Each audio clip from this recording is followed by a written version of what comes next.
আজকের একটা লাভ ক্ষতির উপর অঙ্ক এনেছি। অঙ্কটা হলো একটি দ্রব্য 378 টাকায় বিক্রয় করলে যত ক্ষতি হয়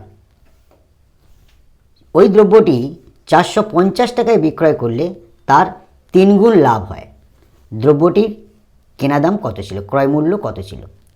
তো সচরাচর এই ধরনের অঙ্ক পরীক্ষায় আসে। এই অঙ্কটা আমি দুটো পদ্ধতিতে দেখাবো, একটা হচ্ছে শর্ট পদ্ধতি আর একটা হচ্ছে ব্রড পদ্ধতি, যেটা পরীক্ষায় আমাদের কোষে করতে হয় বীজগাণিতিক নিয়ম অনুসারে। আর একটা শর্ট মানে 1 মিনিটের মধ্যে অঙ্কটা কিভাবে করা যায় সেটা আমি পরে দেখাবো। আগে বড়োভাবে দেখাচ্ছি কিভাবে। দেখো সমাধান, এটা বীজগণিতের নিয়ম অনুসারে দেখাচ্ছি। দেখো বলেছে কি 378 টাকায় বিক্রয় করলে যত ক্ষতি হয় 450 টাকায় বিক্রয় করলে তার 3 গুণ লাভ হয়। দ্রব্যটির ক্রয় মূল্য কত? তাহলে আমাদের দ্রব্যটির ক্রয় মূল্য ধরি দ্রব্যটির ক্রয়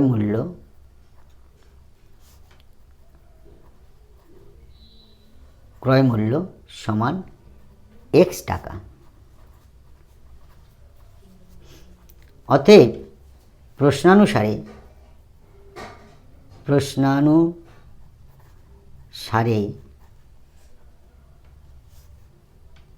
কি লিখতে পারি আমরা?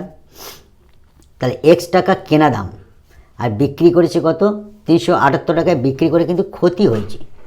তাহলে এই ক্রয় মূল্যটা বেশি আছে, তাহলে কত ক্ষতি হয়েছে আমরা ক্রয় মূল্য থেকে এই বিক্রয় মূল্যটা বাদ দিলে, অতএব ক্ষতি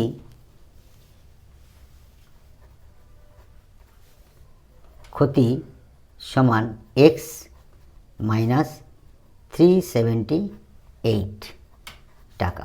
এটা ক্ষতি হয়েছে। এবার দ্বিতীয় শর্ত আরেকটা বলেছে 450 টাকায় বিক্রয় করলে তার 3 গুণ লাভ হয়। তাহলে 450 টাকা এই ক্রয় মূল্যের থেকে বেশি, তাহলে বেশি। তাহলে অতএব এখানে লাভ হয়েছে 3 গুণ লাভ হয়েছে, অর্থাৎ তার 3 গুণ মানে এইটার 3 গুণ লাভ হয়েছে। তাহলে আমাদের লিখব x মাইনাস 378, এইটা 3 গুণ, 3 দ্বারা গুণ ইজ ইকুয়াল টু কত লাভ হয়েছে? 450 টাকা বিয়োগ x। এই ইকুয়েশানটা করলে পরে আমাদের x এর মানটা বের হলে আমাদের ক্রয় মূল্য পেয়ে যাব, দ্রব্যটির ক্রয় মূল্য পেয়ে যাব। এছাড়া আমি একটা সহজ পদ্ধতি দেখাবো, তোমরা ধৈর্য ধরে দেখতে থাকো। আগে প্রথমে আমরা ক্রয় মূল্যটা বের করে নিই।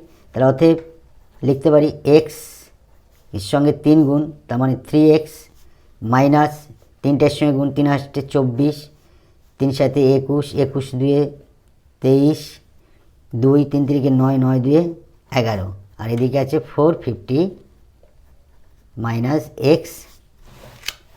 অতএব 3x, এক্সটা এপারে আসলে কী হবে? প্লাস x হয়ে গেল। এপারে 450 টাকা আছে ডান দিকে, বাম দিক থেকে মাইনাস 1134টা প্লাস হয়ে 1134 হয়ে গেল। অতএব এখানে 3 নয়, এটা এক্সটা এপারে এসছে x, তাহলে 3x আর x, এই মাইনাস এক্সটা এপারে এসছে প্লাস, আর 450 এপারে ছিল মাইনাস 1134টা এপারে গেল। তাহলে এটা যোগ করলে কী হবে? 4x ইজ ইকুয়াল টু এটা যোগ করলে কী হবে? 4, 5 আর 3 8, 4 আর 1 5 আর 1 1584 টাকা। অতএব x এর মান সমান 1584কে আমরা 4, এখানে গুণ ছিল এপারে আসলে ভাগ হয়ে গেল। অতএব x এর মান পাবো আমরা, এটা কাটাকাটি করলে কী হবে? 3 4 12, 3 38, 4 9 36, 2 4 6 24, অর্থাৎ 396 টাকা। অতএব দ্রব্যটির ক্রয় মূল্য সমান 396 টাকা। এইবারে আমরা পরবর্তী নিয়মটা দেখাচ্ছি। দেখো সহজ পদ্ধতি, আমি নাম দিয়েছি সহজ পদ্ধতি। 1 মিনিটের মধ্যে হয়ে যাবে। দেখো আমি একটু অন্য কালি দিয়ে করছি, গ্রিন কালি। তাহলে এইখানটা আমাদের কি বলেছে, দ্রব্যটির ক্রয়মূল্য বের করব। দ্রব্যটির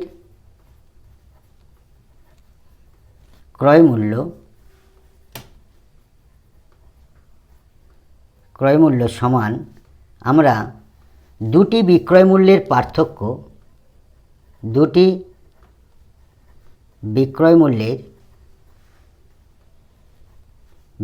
মূল্যের পার্থক্য নিচে যত গুণ বলেছে, দেখো 3 গুণ লাভ, যত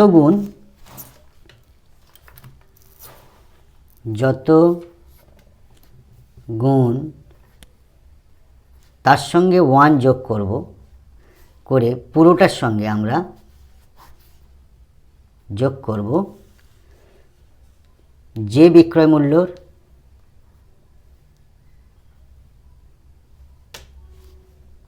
ক্ষতি হয়েছে, যে বিক্রয় মূল্য ক্ষতি, সেই বিক্রয় মূল্যটা আমরা লিখব। তাহলে যে বিক্রয় মূল্য অর্থাৎ যে দামে বিক্রি করে ক্ষতি হয়েছে সেই বিক্রয় মূল্যটা লিখব। তাহলে দেখো, তাহলে দুটি বিক্রয় মূল্যের পার্থক্য, তাহলে একটা বিক্রয় মূল্য আছে আমাদের 450, একটা বিক্রয় মূল্য 378। তাহলে 450 আমরা উপরে লিখব, পার্থক্য হলে বিয়োগ হবে, আর একটা হচ্ছে 378। যত গুণ অর্থাৎ 3 গুণ লাভ বলেছে, তাহলে 3 গুণ 3 দেব, প্লাস 1 যোগ করতে বলেছি, যত গুণ প্লাস 1, পুরোটার সাথে আমরা যে বিক্রয় মূল্য করে আমরা ক্ষতি পেয়েছি সেটা লিখব কত, 378। এইটা ইকুয়েশন করলে আমাদের এই নিয়মটা হয়ে যাবে। তাহলে কি, দুটি বিক্রয় মূল্যের পার্থক্য, নিচে যত গুণ তার সঙ্গে 1 যোগ, পুরোটার সঙ্গে যে বিক্রয় মূল্যটা বিক্রি করে আমাদের ক্ষতি হয়েছে সেই বিক্রয় মূল্যটা আমরা প্লাস করব। তাহলে দেখো 450 থেকে 378 বাদ দিলে কত হয়, 2 হাতে 1, 8, 8-এর সাথে 15, 72, হাতে 1, 3 1 4, নিচে 3 আর 1 4, যোগ 378। এখানে 4 18 72, এটা কাটাকাটি করলে 18 হয়। তাহলে 18 যোগ 378, এটা যোগ করলে কী হবে, 8 8 16, 4 1, 9 আর 3, 396 টাকা। দেখো আগের উত্তর 396 এসছে, এখন উত্তর 396। Thank you.